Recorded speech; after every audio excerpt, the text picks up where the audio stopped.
All right, thanks, Shay. You can log on your favorite streaming device, and don't forget the ABC Action News.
perspective on how we can continue sharing our story with the next generation. Today is his 10th day in office. I'm very proud of him, and I have great hope for the future of this city because of our new mayor, David Hope.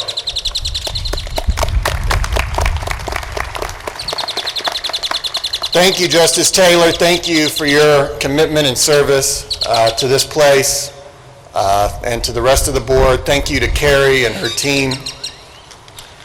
As our mayor and as my predecessors always have, I want to express our city's deepest condolences, honor, and remembrance to those who were killed, those who survived, and those who were changed forever. I would also like to express again our city's enormous gratitude. And I see the words, they're behind you, but they face us here on the stage around the survivor tree. Our deepest gratitude, as it says there, to those who responded from near and far. We offer our eternal gratitude. And I want to also add especially to our Oklahoma City Fire and Police. As a citizen of this city, I want to make a commitment to you this morning. The passage of time is relentless. As Justice Taylor said, today I am your mayor, but on this day 23 years ago, I was a sophomore at Putnam City North High School here in Oklahoma City. Somewhere in our city this morning, there's a 30-year-old mother who is dropping her child off who has but the dimmest memories of April 19th, 1995. And somewhere in our city this morning is a 19-year-old firefighter who just joined our department who has no memory of the day at all because he wasn't alive. In our mission statement, which you heard moments ago, it mentions those who were killed, those who survived, and those who were changed forever. I think it is that last group that will grow, and I think that the meaning of that phrase changes as time goes on. When it was written 20 years ago, it meant those who maybe experienced the event from afar or through neighbors or through the news, or maybe family members. But today I think it takes on a new meaning, and as the years go on, I think that meaning grows and that group enlarges. Who is not changed forever when they visit Auschwitz? Who is not changed forever when they visit the World Trade Center site? And who is not changed forever when they visit this sacred place? And it is incumbent upon my generation and rising generations, especially if we live here in Oklahoma City, to carry on the lessons of April 19th and to touch lives and to make sure that all experience this place and are changed forever and understand empathy.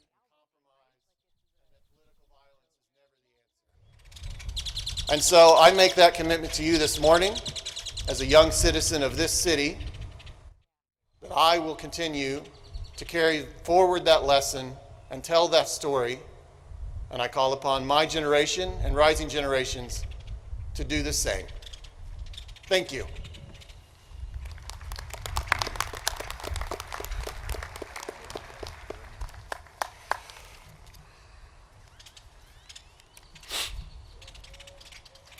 Thank you, Mayor Holt, and we look forward to your leadership of our city, and we look forward to your involvement here with the Oklahoma City National Memorial.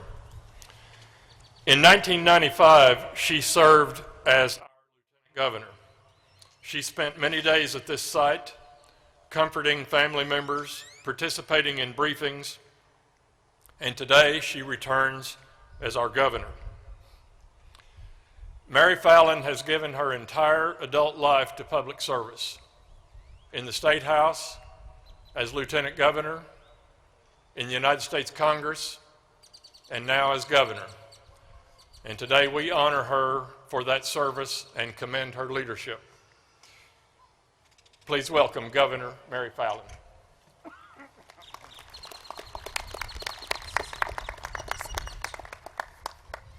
Well, thank you, Justice. We appreciate your great leadership as chair of this board of the Oklahoma City Memorial. And to all the board members, we appreciate your service too and your leadership, and to Carrie Watkins, who is the director of the Oklahoma Memorial. This is always a very special day, April 19th, in Oklahoma. One where we come together to remember, to comfort each other, to show our love for each other. And of course, we will never forget the tremendous leadership of Governor Frank Keating, April 19th, 1995. The governor guided us through a very difficult moment in our state's history. 23 years ago, while the rest of the world, our whole nation, and certainly all of our Oklahomans watched as we were challenged by one of our darkest moments in time in our state. I want to commend Governor Keating, as my last year as governor, to say thank you for your tremendous leadership. Governor Keating mobilized the efforts of the state, even those who came from across the nation and the world, to help organize the relief teams, to help support the families, the rescue efforts, and certainly to be able to handle our Oklahoma family members. All in all, on that particular time period, we had about 12,000 people that came from across Oklahoma, across the nation, and around the world, and participated in the relief and the rescue efforts and operations after the bombing.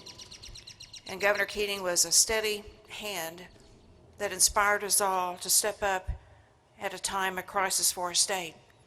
I also want to mention former First Lady Kathy Keating, as Kathy Keating was the epitome of love and compassion and having a servant's heart to be able to organize so many different efforts to respond with our charities and our volunteers to support our rescue operations, the firefighters, the police officers, and other first responders that helped so much that day.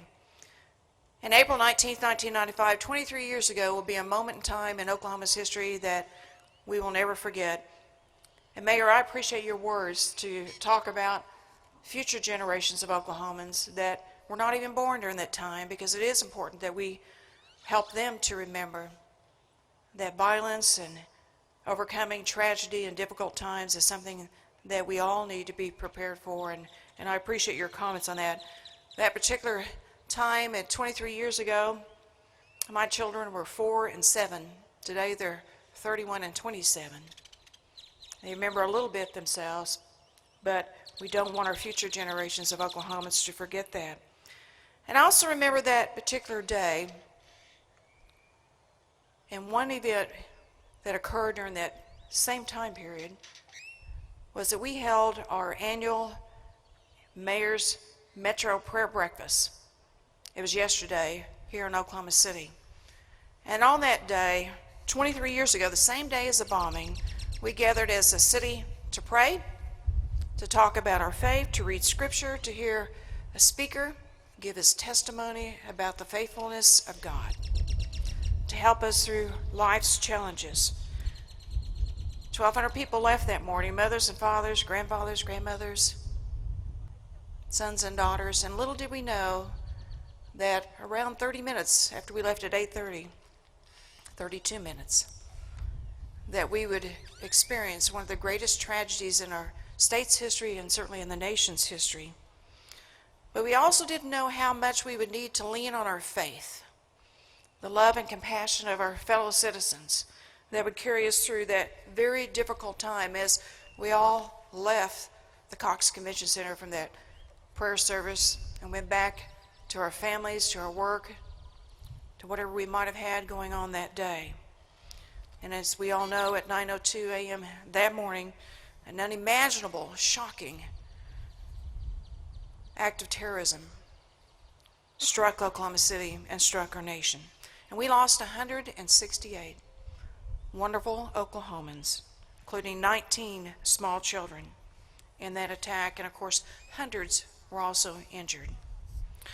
So today we are here, as we are every single year, to remember those we lost, to keep in prayer those that survive, to pray for their families, pray for them, to express our deepest gratitude for the first responders, the volunteers, the charities, those who gave so much, and to let them know that we will never forget, that forever we will remember. Even after 23 years, there are still so many people that are suffering, that hurt, that feel such a great simple sense of loss, just like it had happened yesterday. So we want to let them know that we will always remember, we will always be here year after year to stand with them and to also honor and celebrate what became known as the Oklahoma Standard, Oklahomans helping Oklahomans, the love and compassion that we demonstrated to the rest of the world. The Murrah bombing was meant to be an attack on our federal government, to be attacked upon our nation. But of course, we saw it as an attack on our Oklahoma family. But the good news is we responded like a family. We grieved together, we prayed together, we rebuilt together, we healed together, and we have grown together. Our state is strong. It is Oklahoma strong. Wherever there is someone in need during that time period of the bombing, whenever there was, people stepped forward. And I can still remember a gentleman who was watching on the news all the rescue efforts, and he drove up at a time when there was a call out for just a simple thing like boots to be able to protect the rescue workers. And he drove up from his job, and Governor, you talked about this. He took off his boots right there on the spot and said, I can do without these days, but there is someone out here at this site that needs my boots. Take them. That was the type of response that we saw. Or the school children who collected pennies and gave of their effort in a very meaningful way. It was a dark time, but we shone our light through the Oklahoma Standard. And as a community, we showed the spirit of resilience, of love, of compassion, of neighbor helping neighbor, and it was witnessed by the whole world. And of course, our faith did play a big part in that. So as we remember once again today, let us continue to put our faith and hope and trust in God. Let us continue to offer our prayer and our support for those who still suffer. And let us not forget those who gave so much, who lost so much, but also the faith and hope in the Oklahoma strong that we became after this tragedy. May God bless you, and may God bless Oklahoma. Thank you so much. Thank you, Governor. Thank you very much.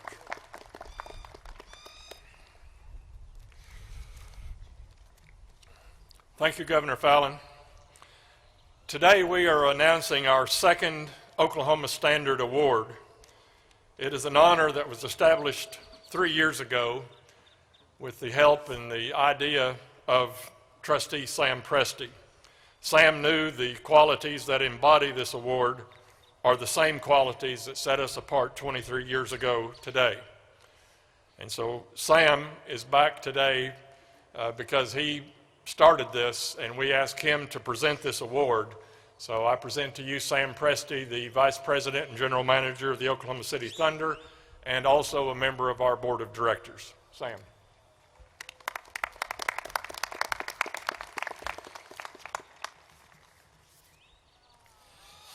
Good morning. Judge Alfred P. Murrow said, "The greatest rewards in life come from living outside and beyond oneself."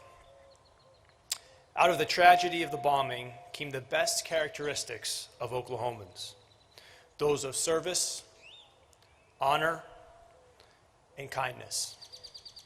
Today, 23 years later, people are living these same qualities of the Oklahoma Standard. This is why it's important that we recognize an individual each year who exemplifies these qualities through their personal or professional endeavors. U.S. Grant High School teacher Drew Rhodes is a third-generation Oklahoma teacher. He's extremely passionate about leaving a lasting impact on his students through his teaching model, "Life is temporary, inspiration is forever." He's most notably remembered by a student's photo that went viral on the internet when U.S. Grant went into lockdown after a former student was found inside the school with a gun in his backpack. Since the latch on his door was broken, Drew guarded the door with a chair and a piece of a broken desk, ready to put his life on the line for the safety of his students.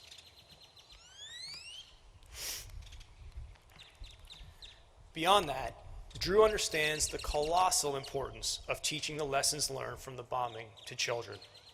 He's been an integral part in developing new lesson plans that we use here at the museum today, and is quick to volunteer his time to give meaningful feedback on our educational programs. Today, we're pleased to present the 2018 Oklahoma Standard Award to Drew Rhodes.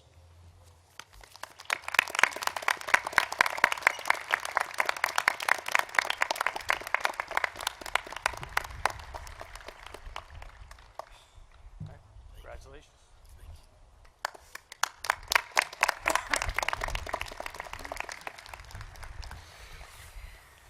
Congratulations, Drew, and thank you, Sam.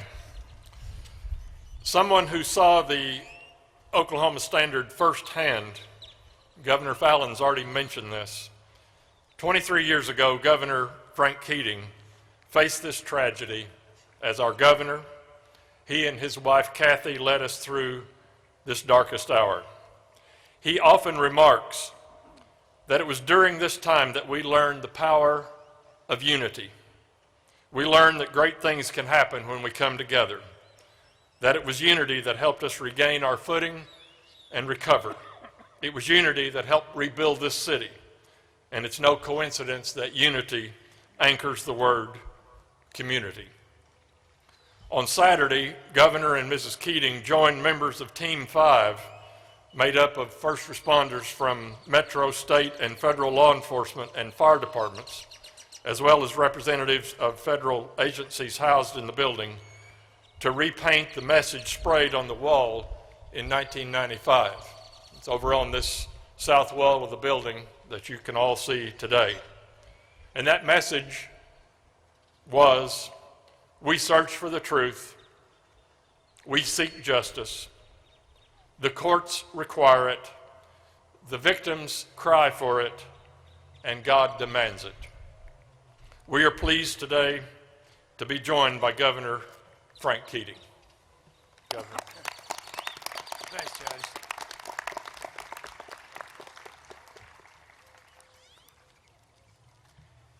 Thank you, Judge, and thank you, Governor Fallon, for your wonderful remarks, and obviously Mayor Holt as well. Two generations, I shouldn't say two generations, but maybe 1.5 generations of leadership and goodness in our community. Today, we pause to also remember the impact that Reverend Billy Graham had on our city in April of 1995. He was one of the first to come here to help.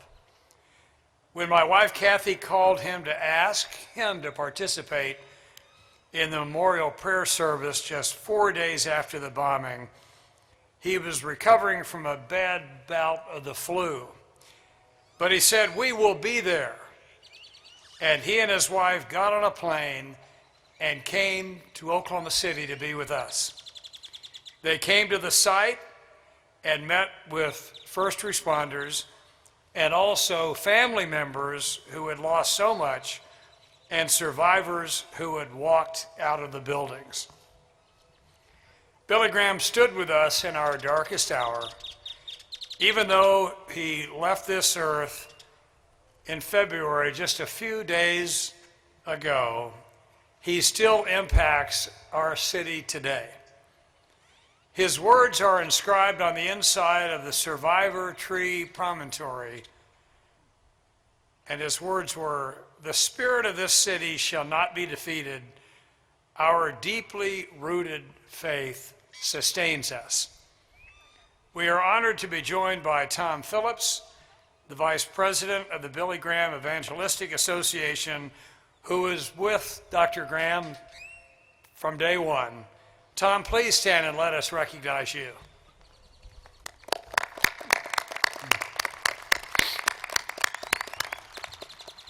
Today, we honor and remember Reverend Graham, a man who will forever be a part of the fabric of our city and a vital, respected, and revered part of our healing. Long after the rubble is cleared and the rebuilding begins, the scars of this senseless and evil outrage will remain. But we come together here today not only to pray and forgive and love. Times like this will do one of two things.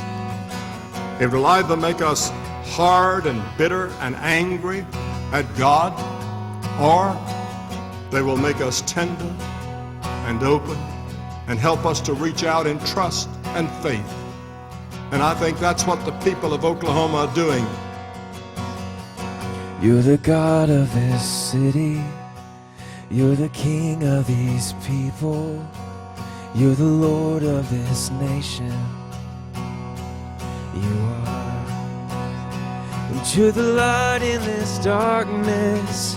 You're the hope to the hopeless. You're the peace to the restless. You are. And there is no one like our God. There.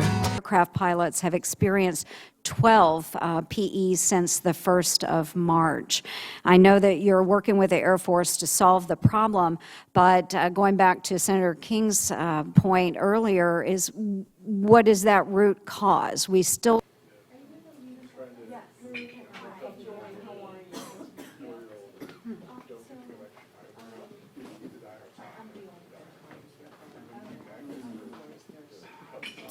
Anyone need a sound check or white balance? You guys clearly have the white balance taken care of. But, all right. Take one. All right. We're talking about selling. Testing. 1, 2, 3, 4. Can you hear me? 5, 6. All right. Are the backlights on? Was the backlights here before? Yeah, they look like they're on. As in like the portraits. I was here earlier. The backlight's like on the back of the December mural? 27, 1982. Or just the back light? December 27, 1982. I am not far behind you. You were like 4 years old. I was. So you working with Chad? I'm working with Chad. Yep, and Jason. Okay.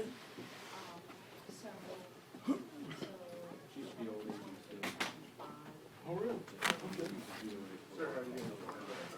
Yeah, how you doing? Good job, good job.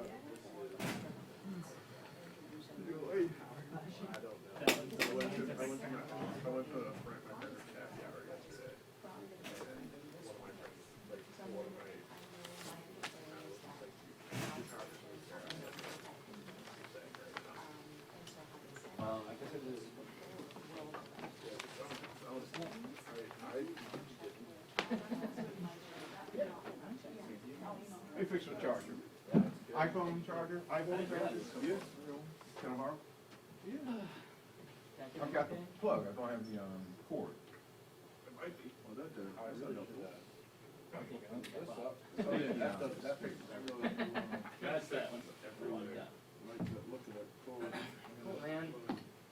I got 3 of them in the car. No baked goods are allowed to come into DC schools tomorrow. Stop giving me useless. Stop giving me useless information. 420. I got good in the car. Really? I got a 12 inch like every year on the shelf. If I can, Honey, can I take 12 out the knots? how you feel? Honey, can I take 12? Can I take the 12 for a walk tonight? Someone always brings cake to school. Oh, kids are bringing pot pans of brownies tomorrow. They have it at my high school. Yeah, Someone brought it and was passing it around. Actually, one kid did it with a joke. He thought it was laxative. I was handing them out, but it like caused like a seizure for this one girl had like an allergic reaction. Did he get thrown out of school? He got in jail. Like he was in jail. So he was. We had someone who ran around and did the same thing. This is normal. This still works. Yeah. Can I have this? Like dosing people is not like. Yeah, like the people old. is not funny at all. You sure? Yeah. But Don't think you have to teach people. especially the weed. No, I have a couple. I know a guy. He was All right, yeah, I got He was served at 55. He was the governor doing that testing campaign for positions. And he and his buddy decided, I knew him well enough to told the story, but he's retired. They went out to Vegas, I guess, got some fun, and they got some weed. And And they says he was shot through town. And that's what that's well over? I have no idea, but this thing was very hot at one time. I remember back when he smoked. See, I don't smoke. Who's that? He did, he was like, he just almost shared a whole joint or whatever. And he tried to get up there and they were just like. Yeah, it's true. Oh, it's true. There's always going to be that individual whose personal interest is greater than the good of all. That's just the way that's just the way human beings are. But I just find it interesting that these two characters have been able to thrive. No, I wasn't trying to talk to our people. And there's not. Oh, Freddie Washington. That's, Freddie, that's Freddie Washington. So I think you have security clearance beyond a certain point. I remember the name. So there's a Elizabeth National Beautiful. that had that column a while back, which was talking Looks like an actress. Kushner was lying, like putting all the fake news. Yeah, there are thousands that we'll never know. But if you're a hero and stuff. I know an FBI agent that they all have, and he told them, but they didn't bother all around before you. He told them, and he says, okay, it was a problem, he said, no. Still vanity. College, and they're fine. You don't do it anymore. Has everybody gotten the white album? I'll remove that. I got it. I got it. Chill, I got it. Press conference is going to start probably on time. We'll have a 2-minute heads up. You know, I want to tell you something, mister. 2 days after you blocked me, you don't remember. I remember you ran into me, my camera paused. And I. 2 days later, my neck went out. Don't let me know when you're good. Screwing around with you. You don't know how. No, but you pushed the guy into me. No. We were coming out, we were leaving the White House, leaving the. Oh, the that, Reader room. oh. And you did a block. This is how, what he does not know. When you're my age, okay, a little block like this, right? Especially when you're not prepared for it, he blocked me. I'm sorry, man, And I'm blew sorry. my neck out 2 days later. I'll give you a hug. 2 days later, my neck goes out. And I'm like, I'm feeling that shit now too, so. yeah, right. Hey, I'm not knocking that. but Thanks, man. Some impact or whatever. Anyone still needs before I take it? Yeah. How old are you?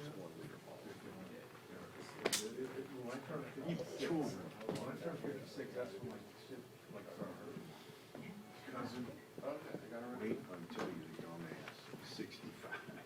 I'm not by 60. Just wait. Just wait. I will say this. Doing this. This is amazing. I did not realize the type of workout that this is. I'm telling my therapist, my physical therapist, this is the kind of work I do, and this is what I've been doing all these years, et cetera, et cetera, et cetera. And he's like, that's why you're in the shape you're in. It's good, you can't, it starts to balance you way the other way.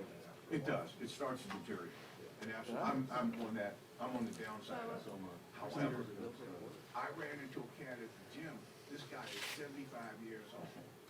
And this, it's a monster, man. And he's not, HGH probably. well, he's always been an athlete. Doesn't matter. Yeah, always been an athlete. You gotta grow take up. on some fuel. You gotta fuel it. Right, because your muscles Is naturally. he an easel? I'm saying the easel's old. Yeah. If you lift, you see old men that lift lifting thing like I will be, I'm gonna have like, my chest is not gonna be out here. Everything's right, you're gonna be like, you know. It's gonna look more like this. You got that big easel. Yeah. Now, but Go ahead. the HGA. I'm just My doctor, wrong. my doctor was, we were talking about the clients. Right. And she said, you know, HGH is pituitary, and it supplements the hormones in the pituitary. It's not testosterone, but helps you regenerate. Right, right. And you start losing that as you get Repair, older, so it repair, doesn't muscle. repair. I said, I have that coagulativity issue, so she said, maybe, well, do it. I'm thinking about it. But mine offered the same thing. That the doctor's saying, okay, he said, if you feel you're 50 now, you start to like anything wrong. And he's like, well, yeah, and this, he said, testosterone therapy, HGH. And I was like, really? He said, absolutely. It's safe. It's, you know, it works. Well, I right? can't do testosterone because I've got thick blood. No, they call John, let's wait to have this conversation after he's got out of the room. you saw that movie Spielberg did about it. Oh,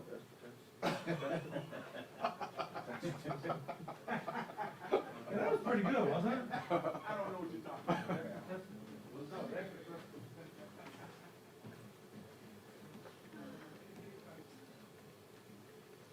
You like, is it over yet? No, I'm already tired. Sorry, that was loud. Very early. Compared to like 10:45, right? 10:45. Yeah. Yeah. No. It did. It was 20 plus hours. Yeah. Yeah. Congratulations. Thank you. You look great. Thank you. I have a 4 and 5-year-old. They are handfuls, but they keep me young. Yeah. He sleeps in between us. And that's a little thing called a doctor cat. His dad always wakes up late. So this morning, apparently, because he's really big for his age, this morning he apparently was able, because it has these little like cushiony barriers, he was able to throw himself and dropped on top of his dad to wake him up. He was tired of waiting.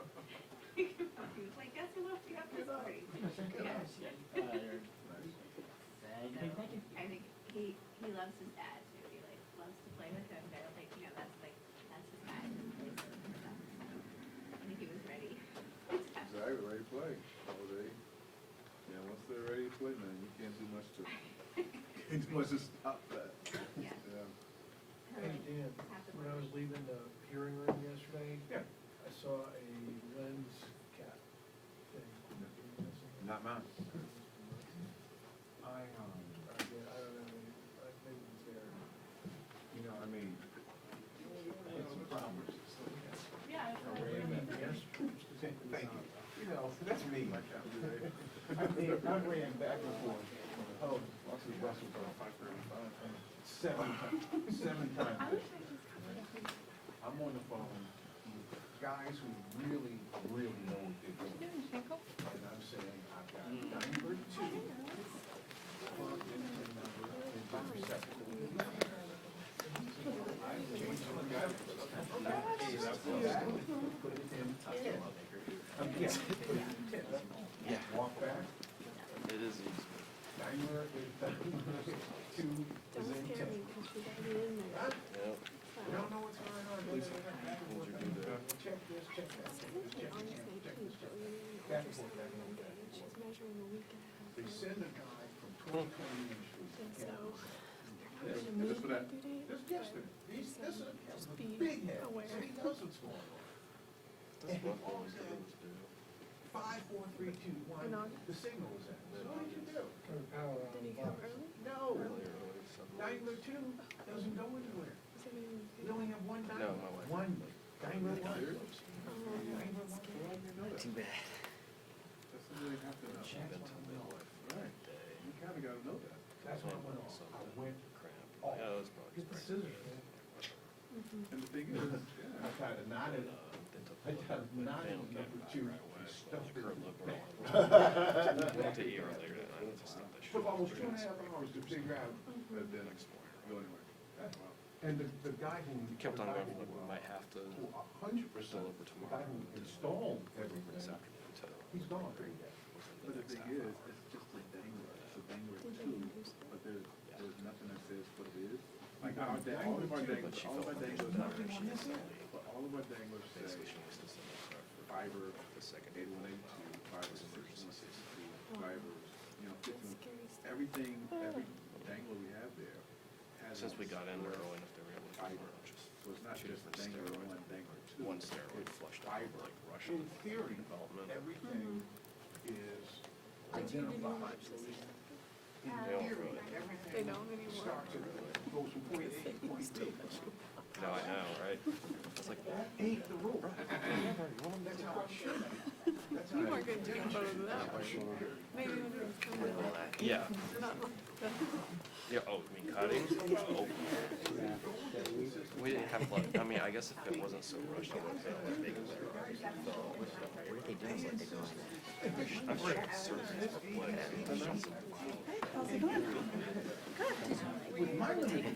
slow day, right?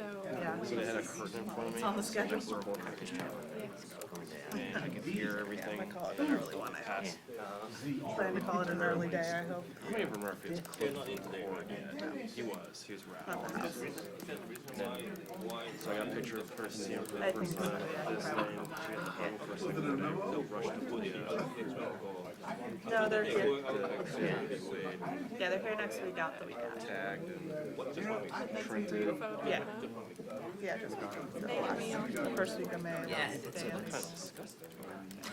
Look at all my constantly cleaning. Also, that's what they post. That's terrible. It's a huge disconnect. Yeah, They April posted my 30th. picture? Yeah. May. Politico does? Yeah. That'd be really bad. Yeah, that one. I know, you should go see it. Did he really? He unplugged, did he So really? this is the 4th of 5 cars. There ain't no reason for that, there is no excuse for that. No, there is no excuse for that. There is not. Not when I'm not in River. Well, that's different. Let's try it again. If they say Doing YMCA CBS stuff. okay, we're gonna make this CBS. I might have, Right, that means nobody else. If you know that, it's my role. Well, he didn't know about it. there we go. He was actually eating. So was the pool? ABC and CBS, then the pool made a deal. So ABC would run the cameras. There we go. Pool and all. And CBS would do pool. That's when they were waiting. Pool from the But side. then it wasn't a full CBS pool, so you A can't pool pull is. his. It's not. So it's- If he's head on, That- he's the fucking pool. that's Cut say right after the before pool. they went. It was right after. Because he looks clean there. It's the White House. It's like real life. So you're saying you want that? And they, and the White House. Yeah, I had time to do a they selfie. will They cross just whisked their way to They will cross stick the needle in her back. particularly when they do round robins. NBC will be pools for all of the round robins. ABC, CBS, NBC, It Fox. was like that for It's still a pool. 3 days. Okay, that means NBC is Maybe a included, so little bit. everything going But out. there are no other cameras in the room, there are no CBS cameras in the room, NBC is pool, even if It's just on my bed. all you do is you pop your first on. Now, I used to CPAP this that's morning. what it is now, but the fact is, we can cross-pollinate crews and we can cross-pollinate gear. No. Leave Rhodes. I got a call from my people saying, hey, did you turn your camera on? I made my I call. said, what do you mean, my For now, picture's we use gone a away? private My daycare. picture's gone away? Much cheaper. You're not seeing me anymore? Because we already checked out. Has this, I know we checked out. Inception I plugged my stuff in and then you still have wouldn't to get nobody registered. There's like unplug a my big stuff. No one would do that. Wow, look at this. It's Still have to have. No one would do that. And then I thought to myself, It's like a who next level. was I next to? Oh, okay, so mean. hold on, I'll call you right back. I will call you right It's a back. certification for like a home. Literally, you have a couple of them. I was doing the best I could with the limited skills that I have, okay? How'd you guys find her? Online, they have a registry for them. That would be so. Did he capture fiber at least?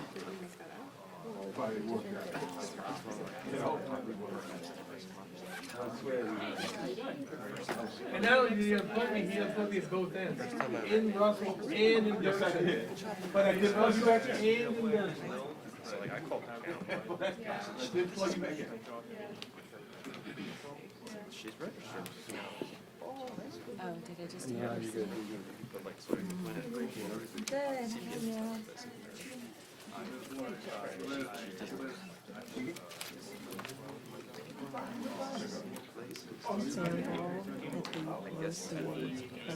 We just got the 2-minute, and she's going to be talking about taxes and the lease, lodging costs, and tax bill. This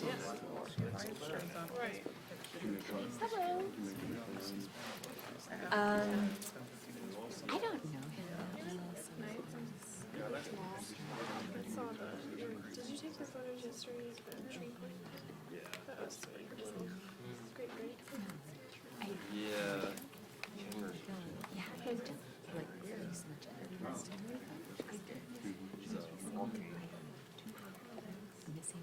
It's fine. Get your hair done. My son is really tough to get.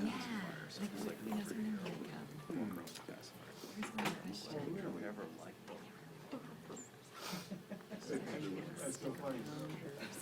Thank you. Mics are open. I'm still working. No. Yeah. Green flag shirts. Is this a take? Is it work? Have you done it with him before? He was very, it was a good form to have him in. This one was not bad. Oh, charts. So you're probably sure about this next thing. Oh, there's some truth today. He doesn't go out on the, so that worked out. Yeah, well, you know, it's the chart, it's real. So I thought that stuff was good. Like his It's a fact, it's a chart. I was trying to warn him to. Put it on Studio B. I personally am not in the culture. You know, No, we haven't. I am So not which one do into you that. have? So I know. Who? But I like National email me, I'll Geographic. check it out. And Texas Hold'em. But like, Dude, I think for reasons I can watch this TV. Hey. 4 moms. Yeah. Yeah. I feel like such a big house. No, just a walking stand-up that would be taped. It's like such an Yeah. But I don't know if it'll happen yet or not. Our backup option is that we'll just do it from the virtual Senate floor. So Honestly, the way it's obviously designed and wouldn't the way have to that do it that. So I'll locks keep in you and out posted. place, it's worth the extra $100 because It's called 4 miles. it's the brand image. Great, thank you. All kinds of stuff, but like the car seats. I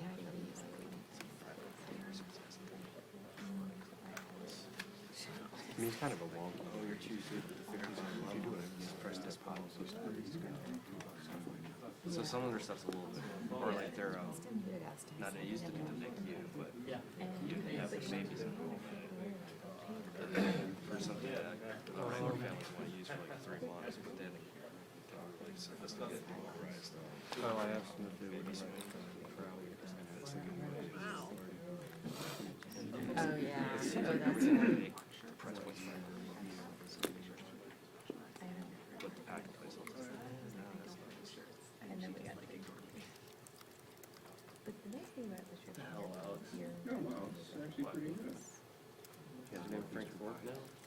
That's true. I've actually worn it. Way back. Yeah, you know he got a new one. No. Yeah, he got the old one. Okay. Yeah. Very cute too.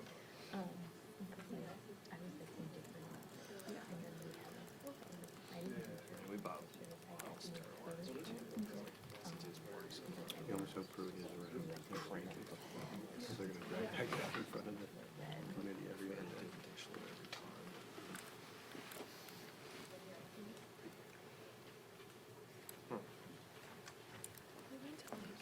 I remember some other, I think it's just those two say. Well, no, since the GOP tax, that's our, that's our. I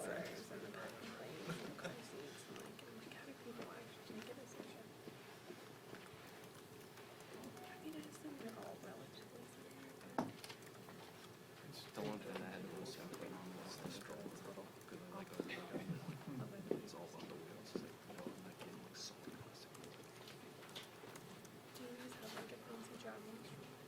No, I mean, it's a city jogger brand, but it's not actual jogging.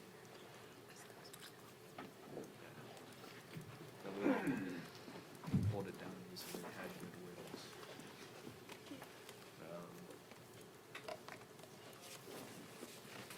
you gonna be in the office Friday? Yeah, we have a meeting.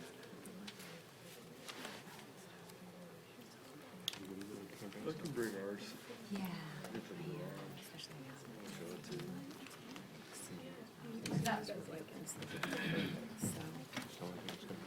Yeah. Yeah. And here's.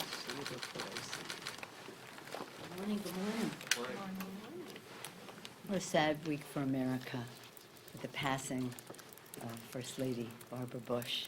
What a wonderful person. She is in our lives. She has been to our country. She brought dignity, civility, and spirit. We all know that to everything she did. She loved America. She loved her family. We will miss her. The Bush family is in our prayers.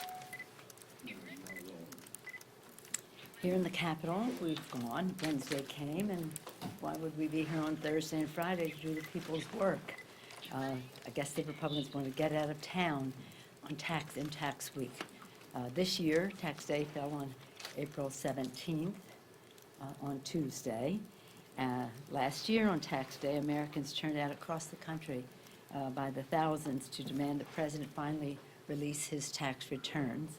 And since then, of course, we have been fighting the tax scam that the Republicans have put forward. Now Republicans are scrambling as their deficit exploding tax scam collapses in the eyes of hardworking Americans. The $2 trillion plus debt created by the GOP tax scam giveaways are now a threat to Medicare, Medicaid, and Social Security, disabilities, benefits. As we saw, the tax scam adds, again, over $2 trillion to the deficit. While the Republicans were saying, oh, it will pay for itself, we know that it doesn't. Just ask Bruce Bartlett. Anyone who says that these tax cuts pay for themselves it's not true, it's nonsense, and it's BS. That's according to Bruce Bartlett, who's a trickle-down supply-side guy who worked with Jack Kemp on these issues. But the Republicans are now saying, well, we do have this debt now, so we have to give $1.5 trillion to corporate America. We'll take $1 trillion from Medicaid to pay for that, $0.5 trillion from Medicare to pay for that. And to address the interest on the debt, we'll take $200 billion from food stamps, $200 billion from education. The list goes on. It's really a scandal. It's not a statement of our values as a budget should be. And Republicans said, I'll call your attention to this poster, Republicans have said that workers would benefit from the tax scam, but fewer than 45, as you can see by the 45 of S&P 500 companies have even given one-time bonuses to their workers. Stunning. While the GOP gives tax breaks to Wall Street, big pharmaceutical companies, and corporations shipping jobs overseas, Republicans have written a partisan farm bill that abandons America's farmers and hungry families. Our farmers and ranchers are facing plummeting prices and dangerous uncertainty from the Trump administration's tariffs. But the GOP farm bill does nothing for the soybean, corn, wheat, citrus, and specialty crop growers who need real support. Republicans are moving to kill good-paying rural jobs, weaken the farmer's safety net, and shift opportunities away from America's small towns with cuts to critical rural development and energy initiatives. You should pay attention to this farm bill. It's inexplicable. Hard to understand why they would do this. But under the GOP SNAP cuts, nutrition is a big part of the farm bill, as you probably know. And in the GOP SNAP cuts, seniors, children, individuals with disabilities, our veterans, large numbers of our veterans, and hungry families will lose the means to put food on the table. With one provision alone, just one of the provisions alone, hundreds of thousands of school-aged children will be kicked off free and reduced school lunch. and breakfast initiatives.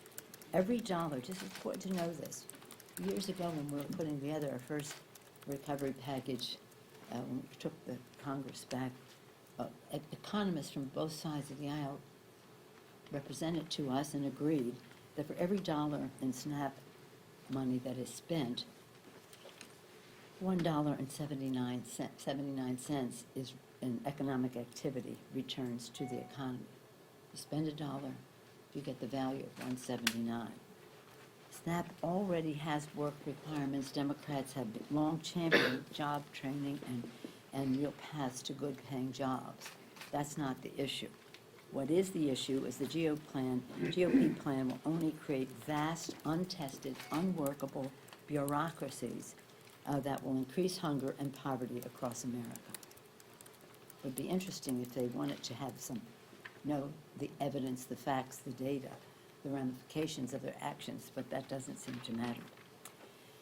President Trump and the GOP are stacking the deck for the wealthy and well-connected against hardworking American families at every opportunity they get.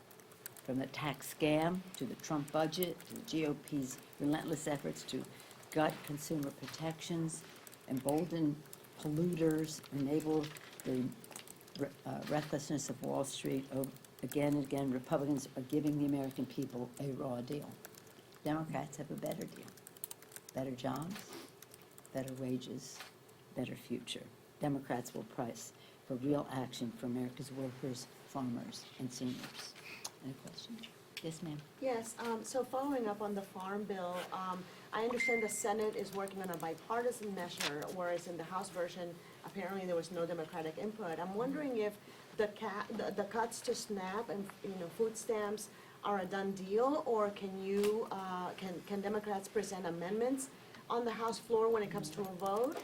And a separate question, Democrats presented the Queen of the Hill procedure yesterday, and there's some. Okay, so separate, let's deal with farm, and then we'll go to DACA, okay? Yeah. I assumed that was about DACA. On the Farm Bill, we have very serious concerns about the nutrition sections of the Farm Bill, but that is not the only problem.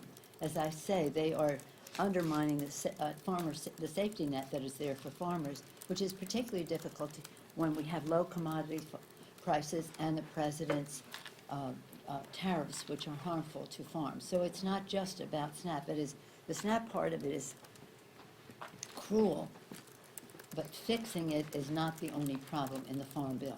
And the Republicans have just decided to go down this path, and I don't think this bill is amendable. What they have to do is go to the table and start again. I have such confidence, and take my guidance on these matters from Colin Peterson, our ranking member on the committee. He cares about farmers, he lives among farmers, and he sees this bill as something that we can't support. So you're going to vote no on the House floor, but I'm just wondering about the process, if there's anything you can do at this point to fix what needs to be fixed. We can go back to the drawing board as they were. They thought that they were in bipartisan conversation about putting together a bipartisan farm bill. And then the Republicans just turned on a dime and said, never mind, these are the things we're going to do. That's it. On DACA, what was the particular question? The question was that Democrats gathered some 240 signatures to force Speaker Ryan to at least allow a debate on the floor, short of going to. And the question is? The question is, Ryan immediately said, no, our offer stands for Democrats to take it or leave it. What they offered is the same DACA offer that was on the table before. I didn't know that. You're telling me something I don't know. He said that yesterday, so I'm wondering, what is your strategy at this point? I don't know what his reference is, but I'm very pleased with the bipartisan nature of the Aguilar-Denham rule. This is about rules of the House that has a large number, clearly indicating that if the Speaker would bring a bill to the floor, that it would pass and we could protect the DACAs. The offer that we have said is put anything you want on the floor, but put this on the floor too and have it be Queen of the Hill. And that's I think, a very impressive number. Is it about 50 Republicans have signed on to it? 40-some, which is a large number, and we're very pleased. It's a good piece of work, which I'm proud to support, and I hope the speaker will not ignore. But Ryan was, Ryan was addressing Well, I'm saying that Congress will work its will. The Republican members are speaking out to their speaker. It's no use us discussing what Mr. Ryan may do under whatever the circumstances. But I appreciate your question. I support their effort. I'm proud of it. I think it's, I wish the Republicans would listen, because there are even more people who would vote for such a bill than have signed up on the letter. Yes, ma'am. Do you have any thoughts on Pompeo going to North Korea? And do you support him as the person to represent the U.S. in these talks with North Korea?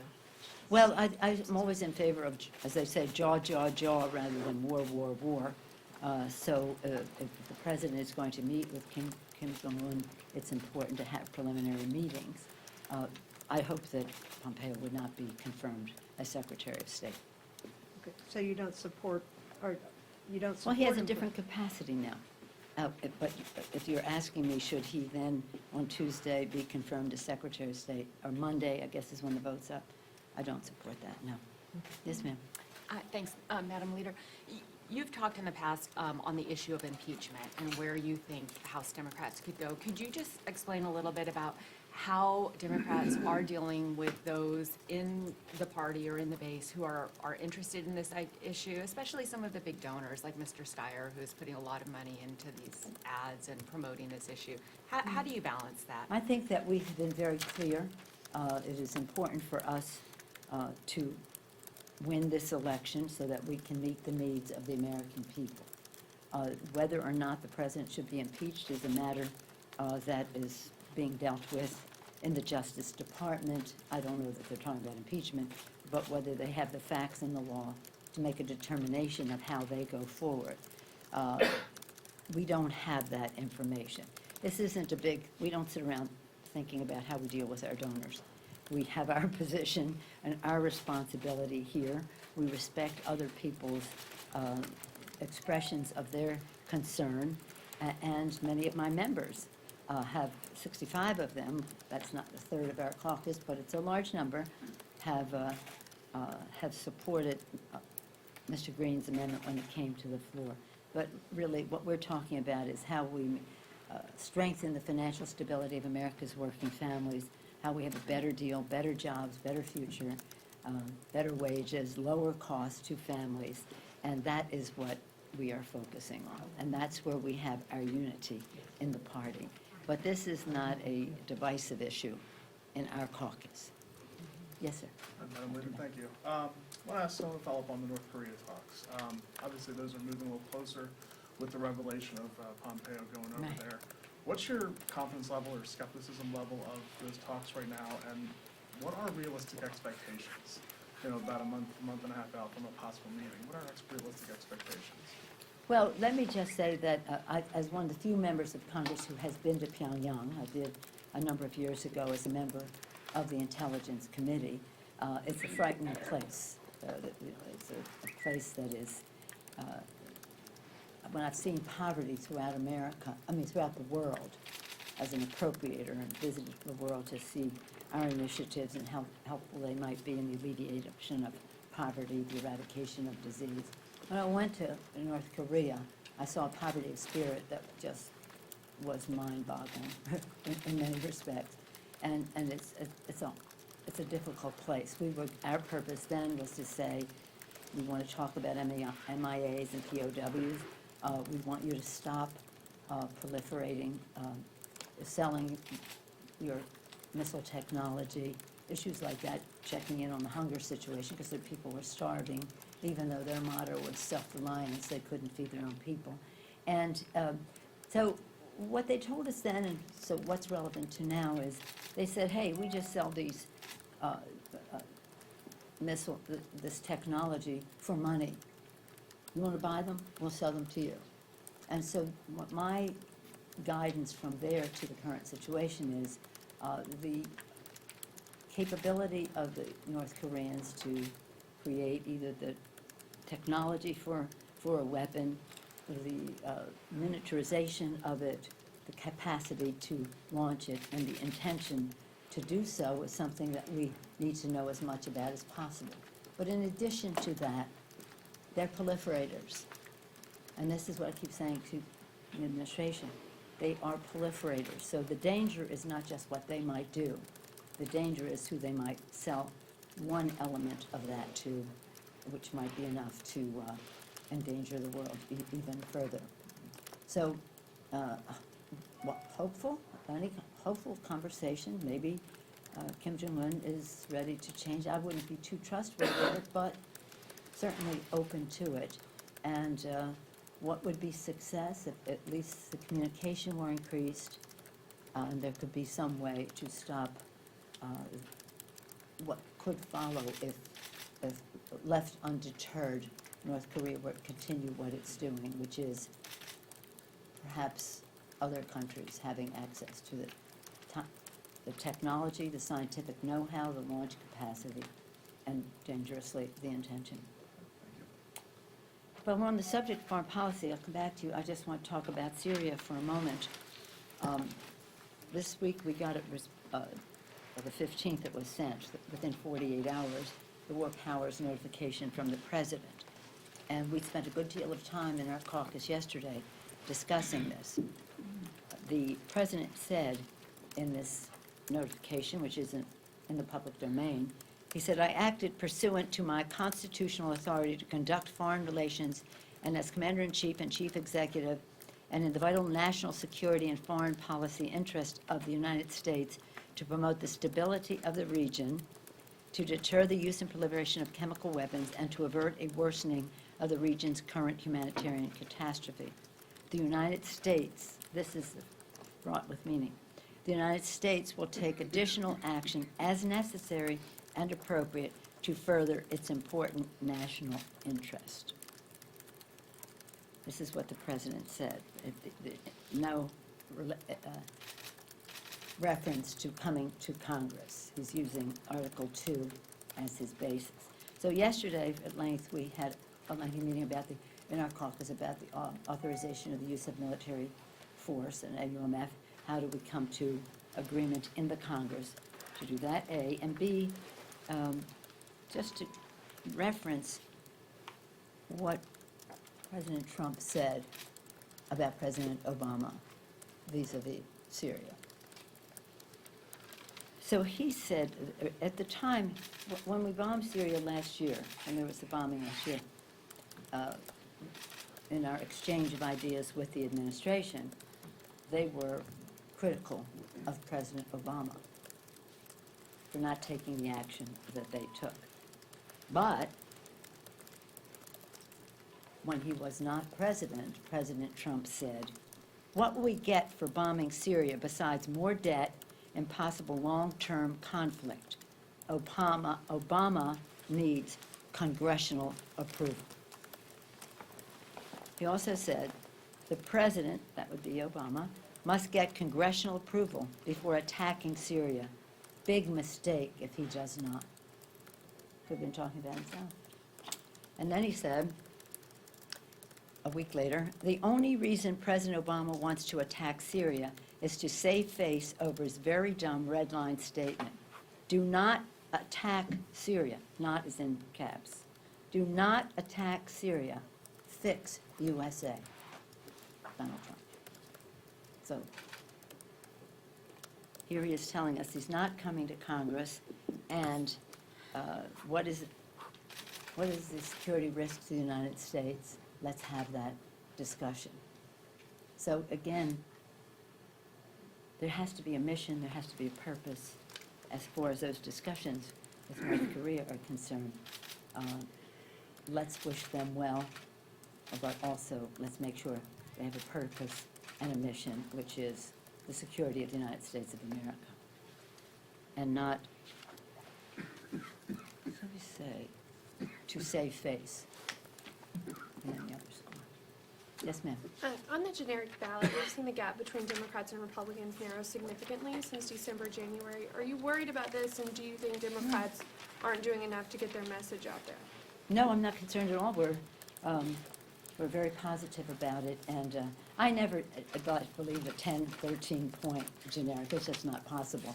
And so, but we're very pleased with the average of the generics. And but you know, elections are elections. Every day counts. There are only 27 Tuesdays left until the election. Do you know that? My grassroots folks remind me of it when we're on the phones at night. 27 days. I've never seen mobilization the way we're seeing it today. Thank you, Donald Trump. Turns out to be one of the best organizers in the country, motivating other people to turn out to support a system of checks and balances, which the election will be about. No, we feel very good about it. It's, again, every day. We put one good day, one good week, one good month in front of another. We're proud of our candidates. They know their purpose, and they know their connection to their own constituents. It's about that. And not only do we have the number of candidates, the quantity, we have the quality of candidates. So thank you for your question. You had a question? No? He took your question. Okay, yes, sir. One more. Back to Syria on the AUMF. Speaker Ryan said that there's no need for congressional approval, that Trump has the authority, which is a little bit different than what Speaker Boehner had said a few years ago. He said that we should do a new AUMF. He just disagreed with Obama about the details of what it should include. Do you see that shift? GOP leaders now saying that there's no need for a new resolution. What do you attribute that to? Is that Well, just because they have a Ryan Republican versus? president. Is that a shift in the new president, or is it a shift in the Republican Party, or public sentiment, or something deeper than that? No, I think it's when they have a Republican president, they don't think they should constrain him in any way. I think that's what it is, but you'd have to ask them. Here's the thing. When President Obama was president, he asked for an AUMF. He sent over that request, and the AUMF, in order to achieve one, you have to define the timetable, how long does it last, the geography of it, what is the extent of it, and the scope. What's it about? Is it about boots on the ground or what? And so it's hard because you want to be able to weigh in on it without giving too much latitude, but it's a debate. And one thing that we agree on in our caucus, though, is that we should repeal the previous AUMF that is as old as 2001. It's really not an AUMF that you can use. Whatever it may have been before, tied to Al-Qaeda or whatever, it's not justified in what happened in Syria the other day. And so a targeted strike like this, we think he should have come to Congress, but he didn't. But if it's a pattern of strikes, the president should come to Congress. It's his best protection, as a matter of fact. And as he said, Obama needs congressional approval. That's August 29th, 2013, when all this was going on. August 30th, the next day, he said, the president must get congressional approval before attacking Syria. And then he goes on to say, we shouldn't attack Syria, fix the USA. Quite a reversal of what he's talking about now. But the AUMF is hopefully would be a bipartisan constraint that Congress would place on our use of force. It's not a restraint on the president. It's about Article 1. The Congress is Article 1, the power to declare war. Article 2, the president can engage in wars, but if it is engage in a military activity, but if it is going to be a war, they have to come to Congress. What defines what that war is? An AUMF could make that, give that definition. But to your question, I think the only reason they changed is that they have a Republican president and they don't put any constraints on him. But as I said to the president last year when they had this bombing, at the time in 2013, there was no appetite in Congress, no appetite among the American people, and no appetite among our allies to go into Syria. So when he was criticizing him and saying he needed congressional approval, you should ask him why he had to change of mind about it. Anyway, thank you all very much. Thank you. Thank you.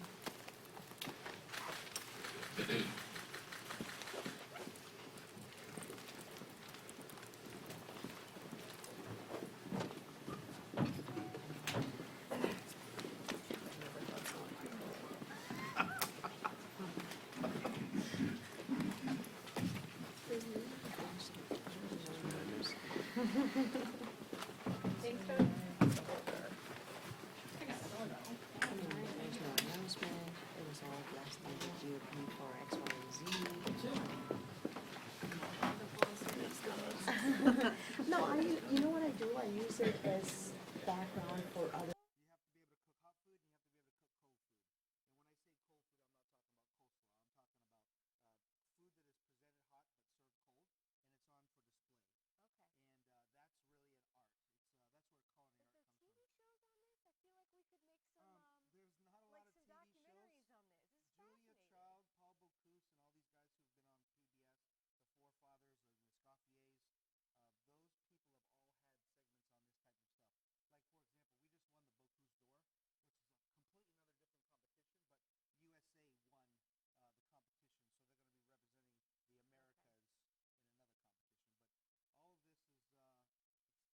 Going for the gold. Going for the gold. Represent us well. Advise well. We know you will. Come back soon, okay? Absolutely. With the gold. All right, with the gold. Yeah, And some only of the the gold. food. No bronze. Okay.